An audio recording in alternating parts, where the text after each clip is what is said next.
Thank you very much. Okay, so I'm talking this morning about the England Swap to Stop scheme, which is what we think is a very exciting way of getting people to stop smoking. And I'll talk a little bit about this, and certainly hope there's some questions afterwards. Next slide, please. As Dr. Ikonomidis said, I work for the National Training Centre for the Smoke-Free app, a digital help to stop smoking, and I'm chair of the New Nicotine Alliance, but I have no connection with the tobacco industry. Next slide, please.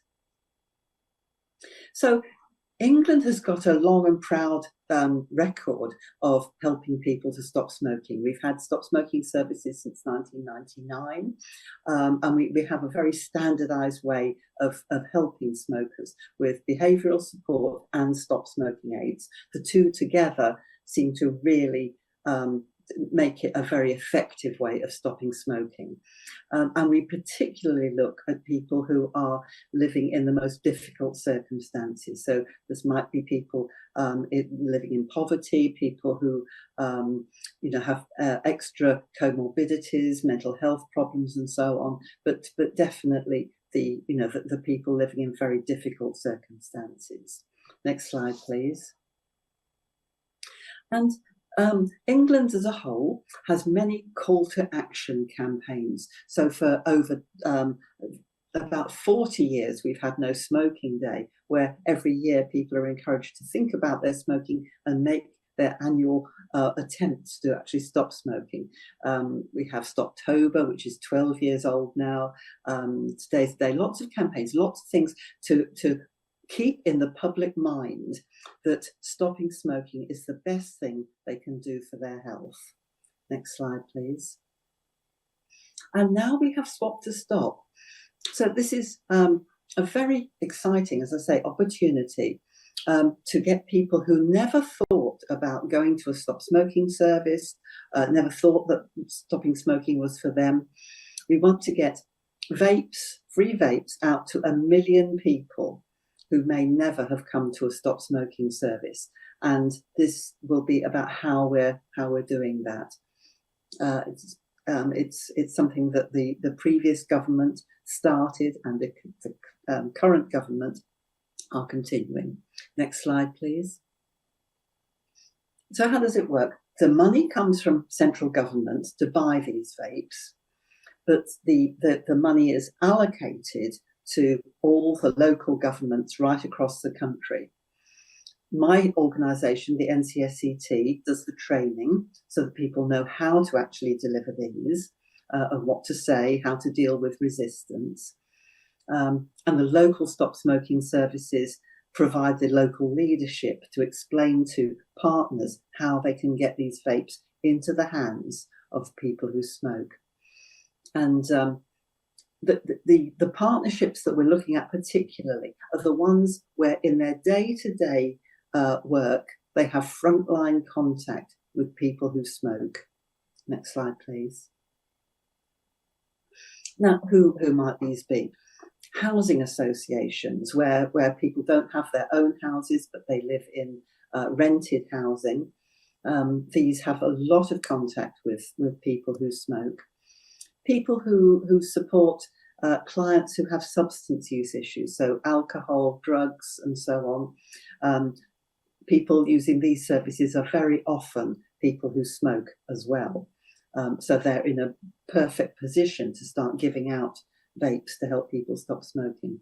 Mental health outreach is a big one as well. We know that smoking amongst people with poor mental health is much higher than amongst the general population. People who are using debt management services as well. We know that people in extreme poverty, often smoking is the only area of flexibility in their, the way they manage their household budget. So stopping smoking, and in fact vaping, is about 1/3 of the price of smoking actual cigarettes. That can release money for them to buy more food for themselves, for their children, and so on. Lesbian, gay, bisexual, transsexual communities as well. We know that smoking rates are much higher amongst LGBTQ services, populations. So these are, a perfect way of having that conversation about thinking about switching from smoking to vaping, and any other services where staff regularly talk to people who smoke. Next slide, please. One of the biggest challenges is the incorrect information about vaping that we deal with all the time. And this incorrect information is rife amongst the general population, the people who are smoking that we're trying to get to switch to vaping, and healthcare professionals as well. Many people, many doctors, many nurses have the wrong information about vaping. So popcorn lung is something that we come across very frequently. And in fact, popcorn lung is a theoretical risk that has never been identified as a diagnosis amongst patients.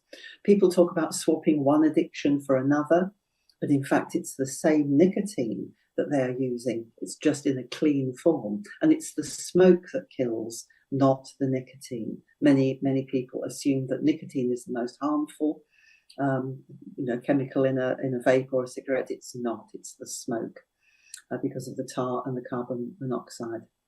People are fretting about the so-called youth epidemic, but actually, when you look at the figures, we see that most youth use is experimental only, and the young people who are using a vape are often those who would have been smoking otherwise. And certainly in England, around 80% of young people have neither smoked nor vaped. So this talk of an epidemic really doesn't help the adults who we want to help stop smoking. People talk about vapes being unregulated, but in fact, in this country, they go through a very, very stringent process of safety checks, quality checks, and so on. People assume sometimes that it's worse than smoking, but in fact, we know again, because of the absence of smoke in what you inhale from a vape, it is much, much safer. People talk as well about needing to stop vaping as soon as possible. In my clinical experience, we find that if people switch to a vape and stop too soon, they may well go back to smoking. So I'd encourage people to think that, keeping vaping, but maybe reducing the strength when they feel comfortable to do so is probably the way to go. Don't rush to stop vaping though, because that will likely trigger a return to smoking if the person isn't ready. Next slide, please. Some of the practical issues that we deal with: we don't use any tobacco industry products, and there are plenty of independent suppliers, so we don't have to use tobacco industry products. We don't use single-use vapes because we feel that encouraging the use of these single-use so-called disposable vapes contributes to environmental problems. The storage. So some services have taken just vouchers that people can order direct from the suppliers with. Some people use an actual vape, and there is the choice because some will prefer one, some will prefer the other. We realise that the workers aren't clinical specialists. They're not doctors, they're not nurses.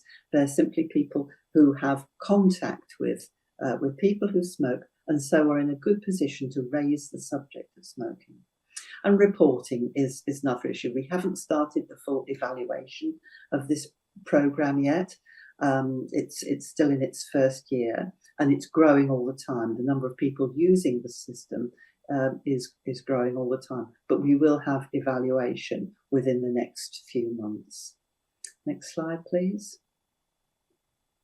So my final message is that we have here a low-cost opportunity to change the lives of people who smoke, and we have to leave no stone unturned in looking for more people who could have that conversation. We don't know at this stage whether there will be further funding.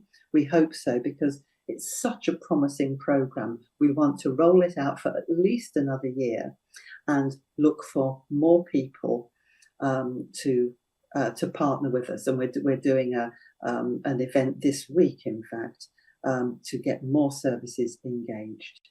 And I believe that's the last of my slides. Yes, thank you very much.